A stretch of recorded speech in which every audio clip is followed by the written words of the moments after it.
আসসালামু আলাইকুম। আবারও হাজির হয়েছি আপনাদের মাঝে একটি নতুন মসজিদ নিয়ে। নীল মসজিদ আনুষ্ঠানিকভাবে সুলতান আহমদ মসজিদ তুরস্কের ইস্তাম্বুলে অবস্থিত একটি ওসমানীয় যুগের ঐতিহাসিক রাজকীয় মসজিদ।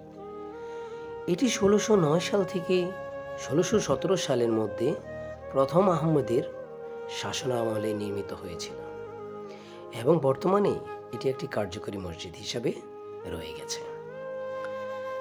বাহিরের সৌন্দর্য এবং ভিতরের সৌন্দর্য মিলেমিশে একাকার। অপরূপ এই সৌন্দর্য, নীল কালারের গম্বুজ যেন পুরো ইস্তাম্বুল শহরকে আলাদাভাবে পরিচয় করে দিচ্ছে।